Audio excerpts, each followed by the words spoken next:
My name is Deb Blower, and I'm the RPL Facilitator at Red River College, as well as a member of the CAPLA Board of Directors. Today is almost a first for CAPLA, in that we are going to hear from a variety of PLAR networks, coast to coast and internationally. You might also think that you are at the zoo. Now that doesn't sound very nice, does it? Or reading Animal Farm. But I'll let the presenters tell their own stories about this. I'd like to just introduce our team because they're going to come up individually and present. They each have a very small amount of time to share their network and their expertise with you around that network. I'm going to be sitting down there with a little flashcard that gives them time cues so that we hopefully will be able to move you into your presentations on time this afternoon. But before we move to the presenters, I'd just like to take a minute to introduce the panel.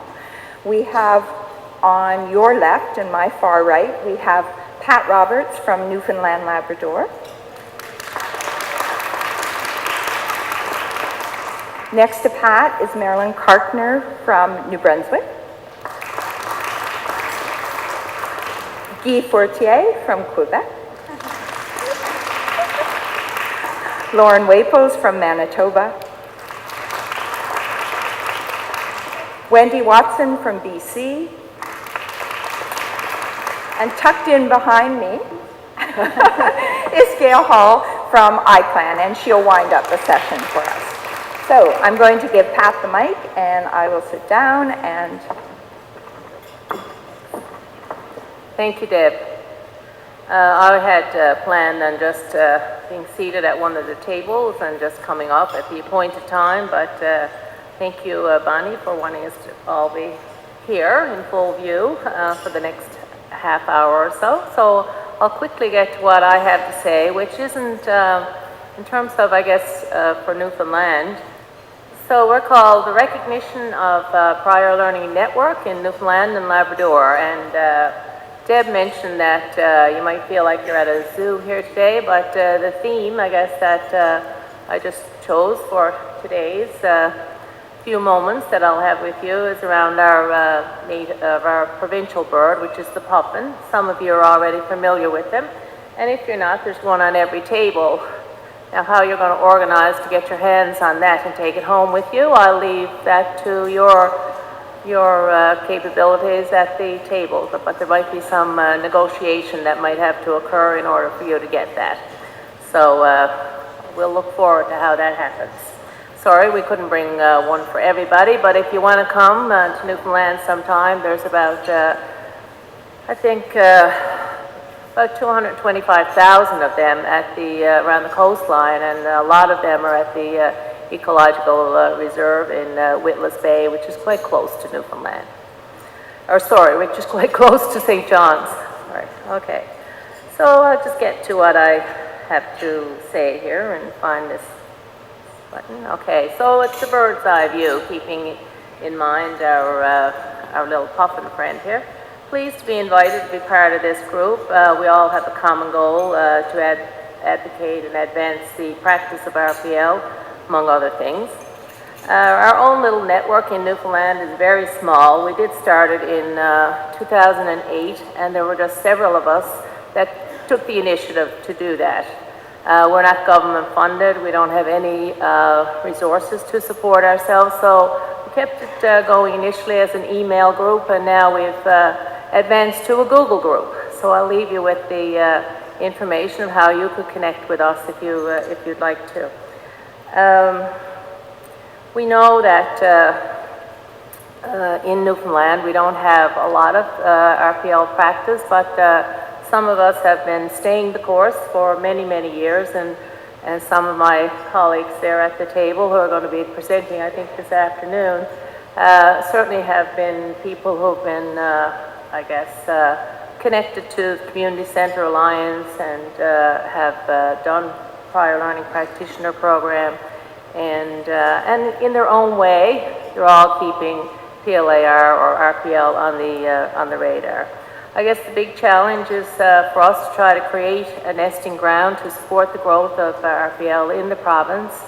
And I'm as anxious to learn what my colleagues are doing in other provinces to help us make our network grow. And we'll certainly welcome any of your ideas. I hope that some of you will join our network. And here's how you can do that. I also have some business cards if you'd like to get one of those. And the contacts, the two people basically who have kept this going are myself and Kathy Hawkins, who's been involved in the practice of portfolio development with persons with disabilities now for many, many years. So we're really just behind this little network, and we hope that you'll help us make it grow. So thank you for your time.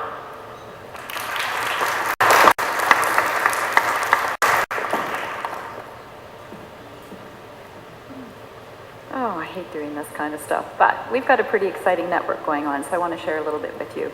And we don't have any puffins today, but if any of you have been to New Brunswick in the summertime, you know our provincial bird is the black fly. And I was absolutely not bringing that with me here today because I don't think you would have appreciated it one bit.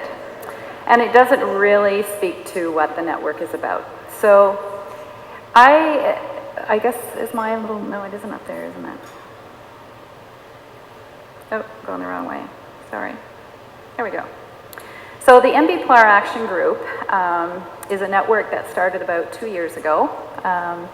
And it's more akin to the phoenix rising out of the ashes, which is what that bird is. And it's building on previous experiences that New Brunswick has had in PLAR. We still have pockets of PLAR that thrive very well, but we've got other things that have waned. So the mythical phoenix conjures up images of renewal, of energy, and of moving forward. Over the past 2 years, PLAR has come front and center as an integral part of some of the New Brunswick initiatives on post-secondary education, and to build accessibility, portability, laddering, and transparency to its educational options within New Brunswick.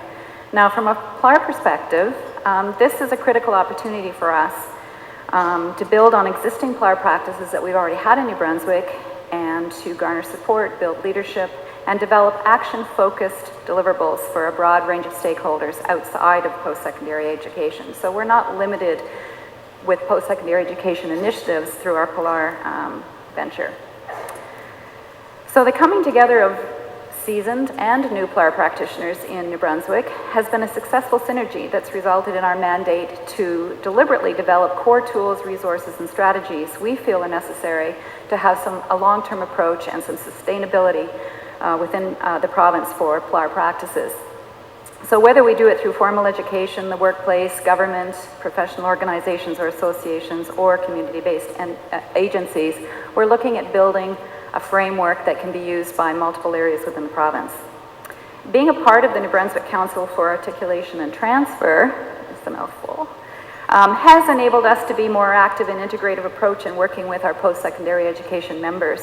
But at the same time, it's given us a lot of latitude and a base to address a broad representation of the many ways that PLAR can influence different groups and individuals within our province. So there's many benefits to belonging under the provincial umbrella, provincial umbrella, or benefits to crafting an action group that has got far more reaching mandate than just a post-secondary. So just want to look at our action group membership and how we've created that. We've looked at 4 different sectors: the post-secondary organizations that deliver specific client groups, PLAR to specific client groups, government, and employees, unions, professional associations, and eventually any sort of organization within the province that will fill its mandate through PLAR and meet with the requirements and the objectives that we have. So right now we have about 10 members, sitting members, and there's in our terms of agreement, terms of reference, we have 20. So we're looking for new memberships, and I have to get my button gear here. So I thought what I would do, we'll just go to what we're doing right now. So there's a couple of things that we've taken the initiative on. One is building an awareness strategy. which we will be launching this spring. We're already doing sort of a soft launch with our membership and with some of the organizations we work with. We've set up a series of PLA support tools, and we are also looking at a funding formula for small PLA pilot projects that some of the organizations in New Brunswick may want to be able to, any startup project, I think $5,000 was the limit that we're looking at. So it's really to get some initiatives going within different areas. We're also looking at a feasibility study for the provincial PLA service, which will be a consultative type service. We're not quite sure how that's going to frame, hence the study, but that's, we should have that underway by January. And the other one is to work with NBCAT, which is our Council on Articulation and Transfer, to build learner access and mobility. And we're doing that through our website, through our symposium this spring, and last but not least, our provincial portal for transfer credit, which will include some of the PLA transfer credit as well. We're looking at it as just one more mechanism of transfer credit within our post-secondary institutions. So it's a real opportunity to be a part of that. What we are hoping for, obviously, is we're trying to do some innovative things that work for New Brunswick, but we want to learn from everybody here. So look forward to sharing what we're doing with you and learn from you as well. Thank you very much.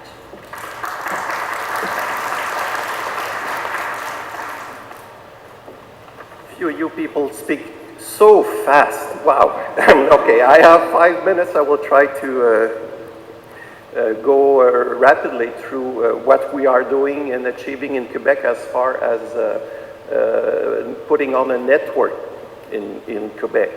The metaphor I will be using is the sleeping bear. Oh. There he is, okay?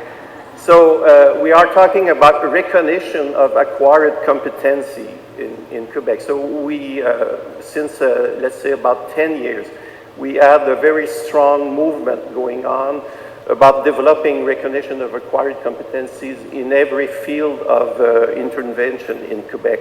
We had the two major national conference with up to 500 and 600 persons. And Movember there is for the mustache. So that's, so since 1970, it's an ongoing situation in Quebec. We have been very active in promoting portfolio usage and very active in developing recognition in every field of possible situation. Practitioners from educational, employment, and professional fields are still isolated. That's why I like the bear sleeping in a cavern, you know. Everybody is working in his own cavern and sleeping there. Doing things, doing very interesting things, but no links. Nobody or almost have a global view of what's going on, you know. So everybody is working and developing. Incomplete information is going on, preconception, ways of understanding what recognition is different from one world to another. It's a big picture there. So working solo and not much is changing anymore. So we are still expecting a new policy on adult education and continuing education policy. We had one adopted in 2002, but we are still waiting for the second phase of it, and nothing is coming out from the sleeping government we have, okay? So I don't know about your government in each province, but I can tell you in Quebec, everybody is sleeping. And some in an orange environment. Okay, that's another thing. Okay. So last year we had the breakfast in America. So we were in Ottawa at the last CAPLA conference in Ottawa. We were about 60 persons from Quebec, and those 60 persons expressed their willingness to form a network of practitioners. So we've been working a small group since last year, and we've made a survey. And we had about 100 respondents to this survey. Everybody has a strong commitment to participate in networking, in French mostly, and that I must admit, most of the respondents were French speaking. and a strong feeling regarding the importance of a formal network. So everybody agrees on the importance of having a formal network or a formal association, or call it the name you want. And the need is very strongly feel about ways to correct methods, to how could we ameliorate the process of recognition and make it better way of doing things. A need to learn about out of Quebec activities, though, so people are eager to learn from other countries or other provinces what's going on. A need to better understand the outcomes of policies and research, and a need for innovation in the field. So those specific needs were very strong coming out of the survey there. So now we are looking for support and financing for this, for actualizing this formal network. We had discussion regarding CAPLA and involvement we could have in CAPLA, and organizing some Francophone activities throughout Canada. And we've been working with Frank from New Brunswick, and we had a teleconference about ways we could participate in enlarging this work throughout Canada. And we will probably present demand for subsidize, for subvention to the provincial government there to get this network going on in Quebec. So that's it. Thank you.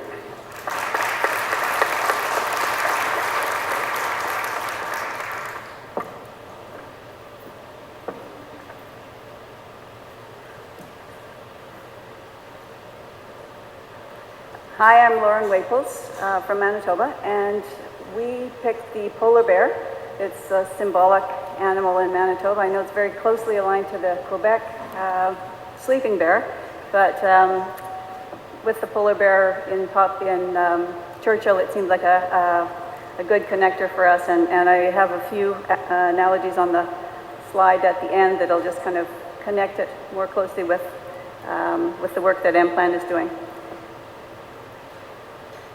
So MPLAN is the probably longest serving network in recognizing learning in Canada.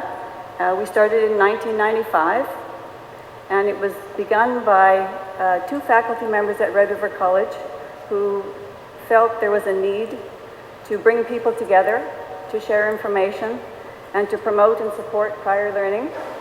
And that was Deb Blower and Donna Meter, establishing a grassroots PLAR network, which involved education, business, labor, and government. So right from the start, it was not just about education, it was about all facets of recognizing learning.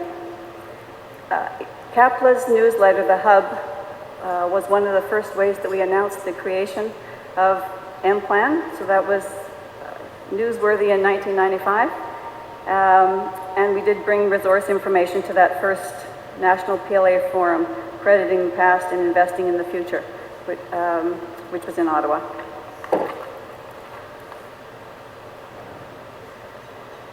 So I already mentioned we're an established network. We've been in practice now for 16 years. We do have a variety of individual and organizational members, from post-secondary to government-funded service agencies, military, business, workplace training, adult learning centers, qualification, licensing. So we've got a whole range of people involved, and that helps us kind of feel like we're a little bit connected to what's happening in Manitoba. We do have a volunteer board, and right now we have 10 on our board. We do have approximately 100 members. We do have membership fees. It's $24 for a one-year membership in MPLAN, which we feel is a pretty good rate, and there has been no increase in that for quite some time. Mostly we're about professional development and promoting the word about recognizing learning and finding out in our province about what else is happening, and so we can spread that word. We do try to have a number of conferences, workshops, breakfast meetings where we bring people together, and we do focus on a specific topic to share information. We also try to have a portion of each of those gatherings for networking, because it's just hard to keep up with all of the different things that are going on even within one province. So we are trying to keep that networking active.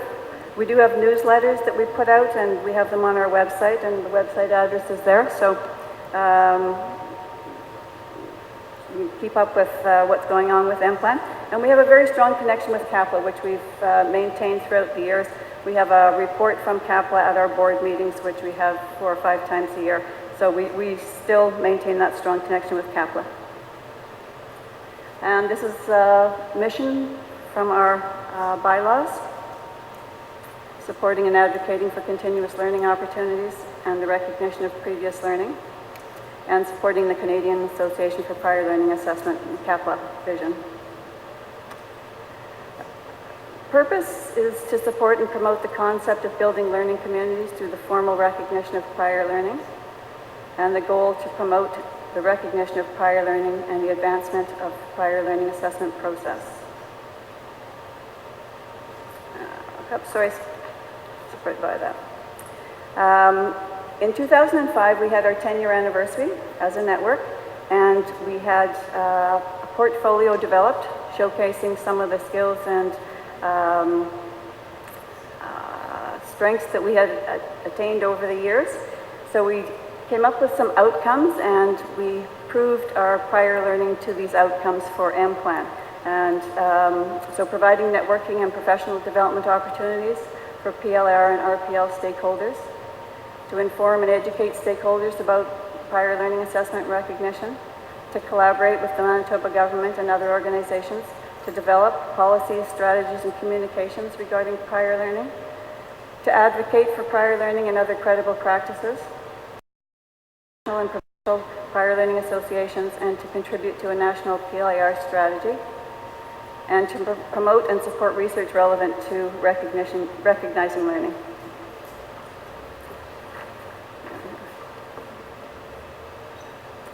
So I mentioned we have a volunteer board.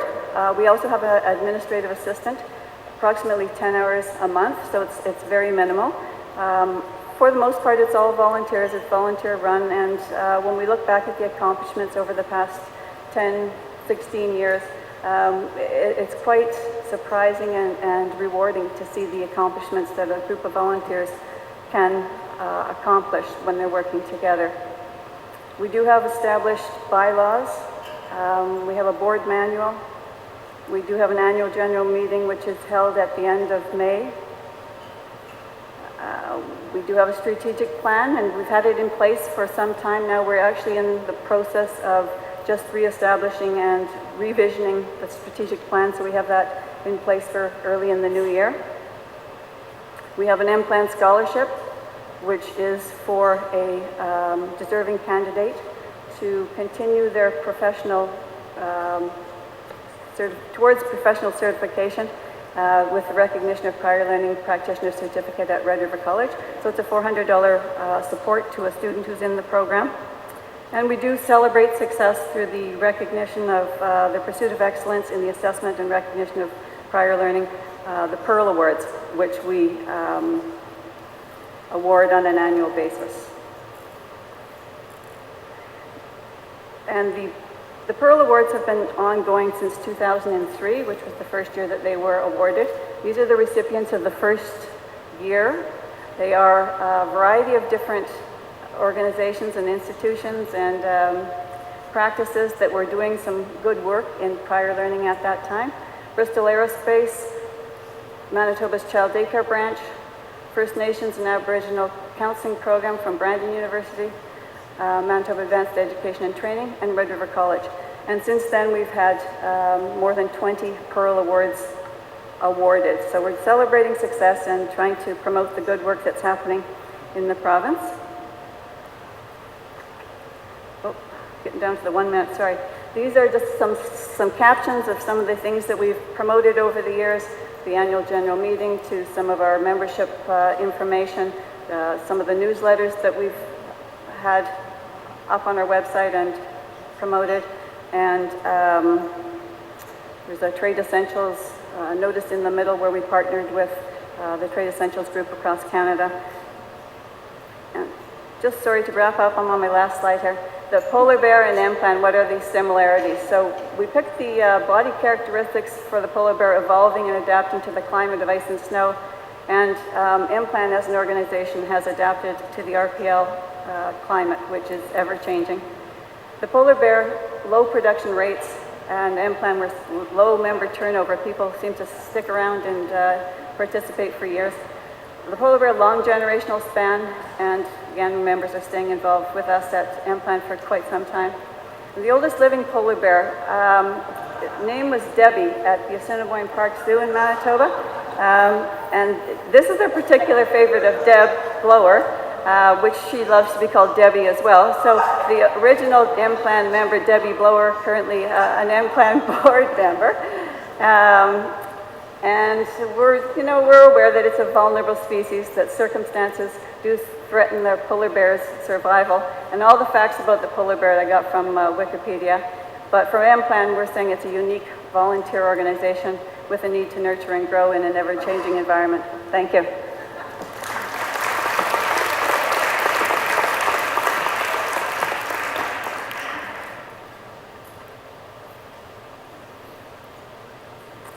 Good afternoon. I'm Wendy Watson. I'm president of the British Columbia Prior Learning Action Network, otherwise known as BCPLAN. And you'll see on the bottom corner of the slide that we have chosen as our icon, as our metaphor for today, the icon of British Columbia, the British Columbia salmon. Now, many of you, of course, are familiar, and was my first thought too when I thought about the salmon, is this really going to work as the metaphor? You think, of course, of the salmon going uphill against the current, against the stream. Well, that's familiar territory for those of us who work in RPL. But it's not necessarily the most positive image. So I started looking deeper. And in terms of the First Nations traditions, the cycle of the salmon is representative of the cycle of rebirth and renewal. And in fact, I'm really pleased to say that the cycle of rebirth and renewal for British Columbia networking in PLAR began at CAPLA 3 years ago in Banff as the result of a workshop called Building a Vibrant Provincial PLAR Network, which I co-facilitated with Diane Conrad from Athabasca University in Alberta, and with the assistance and modeling of Don Prezant and Ann Peterson of MPLAN, because my motivation in asking Don and Ann to present and to show us how to build a vibrant provincial PLAR network was because I was remembering in the 1990s as a public post-secondary educator when British Columbia was a leader in PLAR. And we had a vibrant provincial PLAR network, and we had funding from the government, and we had very capable and innovative implementation of the initiatives through the Center for Curriculum Transfer and Technology. And Susan Samosko right there was in the forefront of all of that work. Then when I started coming to CAPLA, which is when my job changed from literacy to PLAR in the mid-2000s, I could count on one hand the number of people from British Columbia, including myself. And I said to myself, well, I know what happened, at least from the post-secondary point of view, we lost our funding. But that's a very narrow perspective because we are just one partner. As you've heard, of course, from pretty much everybody on this panel, you can't build a vibrant provincial PLAR network with one partner, with post-secondary folks talking to each other. You need everybody at the table. And we were very lucky that at this workshop, folks from British Columbia who came and formed a small, just a small session afterwards. All the provinces went into small groups. And from British Columbia, in addition to public post-secondary, we had Norma Strachan, who is the executive director of Aspect. It's a huge community trainer coalition. And we had Judy Harris from the BC Industry Training Authority, along with Patrick Donahoe from Capilano University, Linda Long from Trinity Western, myself, and Susan Brown from UFB, and again, lucky for us, Brian Train from the Ministry of Advanced Education and Labor Market Development. So we decided right there, right that day, that we weren't going to make the same mistakes. We weren't going to repeat history. We were going to create a real network. And so then it came to, well, what is our strategy? How will we do that? So our first goal then was to find out, because we'd lost our network, what is going on in the province. And we knew there was innovation, we knew there was creativity, but we had lost that focus. We didn't know what each other was doing. We decided that what we would do was to create a summit, which we did in 2010. And I'd like to report that in 2010 was the 10-year record return of the salmon.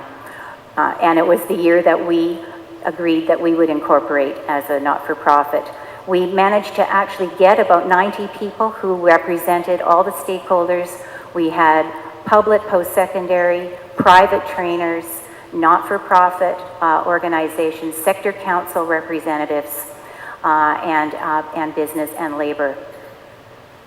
At that summit, you'll see in the next slide, everybody holding up a green card. You can see Jan Carey there, and that's the back of Patrick Donahoe right there at the front, and that is moi, beside Jan. We are voting to incorporate, which we did. It took months, but we did finally do it in January of 2011. We incorporated as a not-for-profit society. And the other remarkable thing that happened at that conference, or at the summit, was the presence of a very special woman who you can see in red on your slide. That is Heather Dixon, who has now retired from the Ministry of Advanced Education. But at the time, her portfolio was labor market partnerships. And she had previously been the Assistant Deputy Minister. She did two remarkable things during the 3 days of the symposium. At one point, she stood up in front of everybody and she said, pounding her fist on the table, "This is not your grandmother's PLAR." And if you would like to know more about that, Diane Conrad turned that into an insightful article. The other thing she did was on the very last day, practically the very last minute, she stood up and said, you know, this is my portfolio, labor market funding partnerships. We need a network. We think you people are it. We can give up to 3 years of funding for partnerships and coalitions. I think probably the maybe only truly inspired thing I've ever done in my life I did right then, and I said no. We don't want 3 years of funding because what we need is to plan.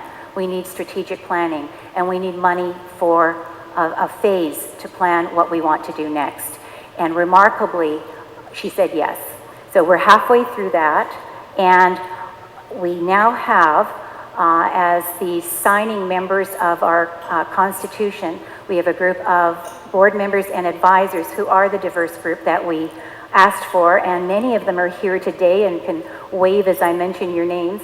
Mary Kenny from the Residential Construction Industry Training Organization, Christine Wehack from Thompson Rivers, Judy Harris from the Industry Training Authority, Devon Gaber from BC CAT, Linda Long, Trinity Western, Thomas Tam, Executive Director of Success, the largest immigrant serving agency in British Columbia, Dave O'Leary from Northwest, Susan Brown from University of Fraser Valley, John Dawson from Mennonite Central, and Cliff is here from, hello Cliff, is here from the Immigrant Services of British Columbia, and of course Norma Strachan from Aspect.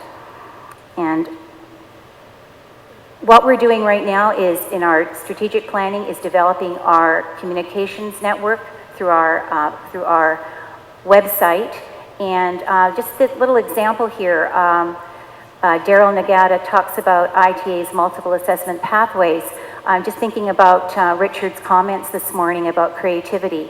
And what he's talking about is the fact that the previous testing that needed to do for credentialing for chefs was pen and paper, if you can imagine. And, but you know, where's the beef? What does it taste like? The new authentic assessment possibilities through through ITA, of course, involve that kind of demonstration. Everything that we do is shared on the website. All of the innovative partnerships, post-secondary, industry, labor, not-for-profits, it's all there. All of our assessment tools, websites, everything's there to share. We are very lucky that the zeitgeist just seems to be developing in our direction. This fall, in the middle of our strategic planning, the Ministry of Social Development announced the BC Jobs Plan, which involves the creation of regional community employment centers.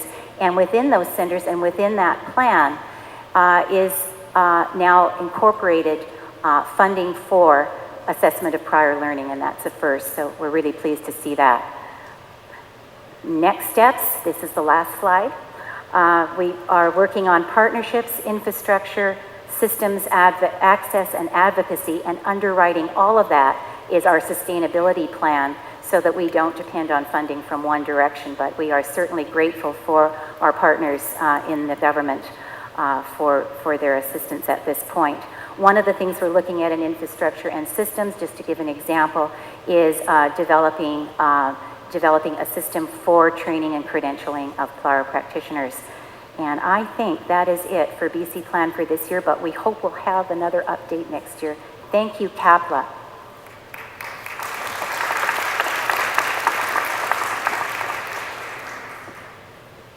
Hello, I'm Gail Hall with CAPLA's International Prior Learning Assessment Network. And being global and international, we're going to do a very fast 30,000-foot overview of a few things connected with IPLAN. You've just heard from some of the provincial networks here and how they're becoming networked, both internally in the province and between one another, and through CAPLA, and globally now starting to look at IPLAN internationally. When I think of RPL practitioners, I think of cats. And the reason I think of cats are the fact that they're often misunderstood, certainly underestimated, and often not fully appreciated. You just ask any dog owner. But then you have to look at who's really ahead here on this picture and has the most capability. So globally, there are cats throughout the world. Many breeds, varying characteristics, just like RPL practitioners. There is no country without cats except for Antarctica, so we'll work on that in the next phase, right? Many don't call it RPL, but there are people who practice RPL throughout the world. Not always easy to get to know one another, and so IPLAN is an attempt to help link networks and link RPL practitioners around the world, both sharing in terms of making it a key part of adult learning and sharing principles of good practice and resources. We started out this year with a new initiative in terms of an exciting exchange with our first webinar with Australia on the 13th in Canada, 14th in Australia, and had a great exchange there. A couple of things that came up on that webinar were practitioner competencies, where they are doing actual group recognition and have groups of teams of assessors as well. Another presentation was about some of the barriers to RPL and some of the ways that they have to overcome the barriers. Then there was a discussion about CAPLA competencies and measuring oneself against the competency listings. The interest in terms of building on one another and the high interest in looking at further issues in terms of identifying those competency listings on a global basis and about future potential. Today, we actually did the first network-to-network between Scotland's conference of RPL practitioners and ours here upstairs, and it worked. So further topics of interest for IPLAN people participating and possible webinars, using the Recognition for Learning website to do continued discussions. And really, when you look at the music of RPL practitioners, we're all different, but boy, it's perfect music when we all work together in terms of working with things like all kinds of different instruments. So thank you for IPLAN.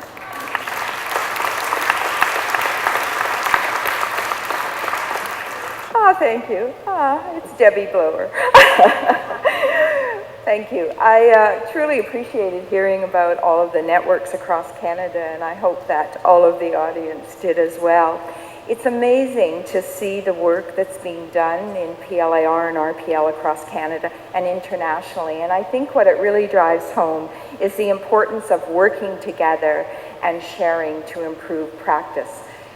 In the historical piece around RPL and PLAR, we truly are a sharing community, and I think that all of these networks, the International PLA Network, share the resources and tools, and today they've shared their experiences. So I'd like to ask you to join me again in thanking our presenters for the great job that they do every day and recognizing the prior learning of adult learners everywhere. Thank you.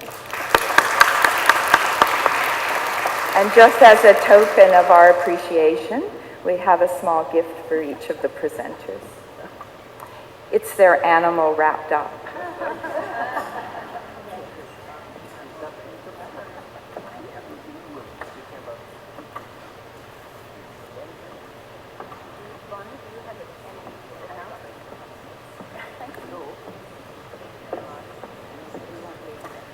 Thank you very much once again.